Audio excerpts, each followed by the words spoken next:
আসসালামু আলাইকুম। কেমন আছেন সবাই? আশা করছি সবাই ভালো আছেন। আসুন একটু গল্প করি। এই যে এইভাবে চা বানিয়ে কি কখনো খেয়েছেন? কেমন লাগে টেস্টটা? আমার তো একটুও ভালো লাগে না। আমার এরকম কড়া লিকারের চা ভালো লাগে। যাই হোক, আজকে কথা বলবো খাবার নিয়ে। আচ্ছা, ফাস্ট ফুড আর জাঙ্ক ফুড এর কথা মনে হলে কিসের কথা মনে পড়ে বলেন তো? নিশ্চয়ই বার্গার, পিৎজা এইসব, তাই না? তো সিঙ্গারা, সামোসা এগুলো কি হতে পারে ফাস্ট ফুড?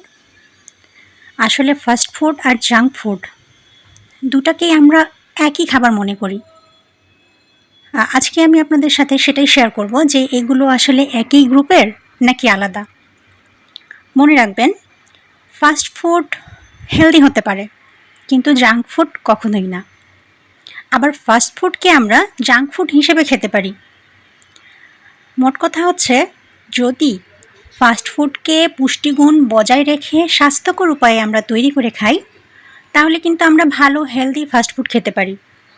কিন্তু সেই ফাস্টফুডকেই যদি আমরা আনহাইজেনিক ওয়েতে তৈরি করি, যেমন পোড়া তেলে বারবার ভাজা, একই তেল ব্যবহার করেছি বাট ওই তেলে আবার ব্যবহার করছি, বা টেস্টিং সল্ট ইউজ করছি, বা অন্য কোনো আমরা কেমিক্যাল ইউজ করছি, বা সংরক্ষণের জন্য প্রিজারভেটিভ ইউজ করছি, তো এই সব জিনিস যদি আমরা ইউজ করি, তাহলে কিন্তু সেই মজাদার খুব সুন্দর লোভনীয় ফাস্ট ফুডটাই কিন্তু জাঙ্ক ফুডে পরিণত হয়ে যায়।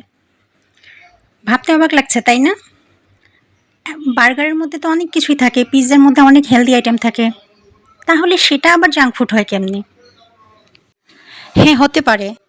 কারণ যদি আমরা সেগুলোর পুষ্টি গুণাগুণ নষ্ট করে ফেলি তৈরি করতে গিয়ে অস্বাস্থ্যকরভাবে, তবে হ্যাঁ, সেই ফাস্টফুডটাও কিন্তু জাঙ্ক ফুডে পরিণত হবে। তো সব কিছু আসলে আমাদের হাতেই ডিপেন্ড করে। আমরা পুষ্টিকর হেলদি ফাস্টফুড খাবো, নাকি আনহেলদি উপায়ে তৈরি করা ফাস্ট ফুডটাকে জাঙ্ক ফুড হিসেবে খাবো।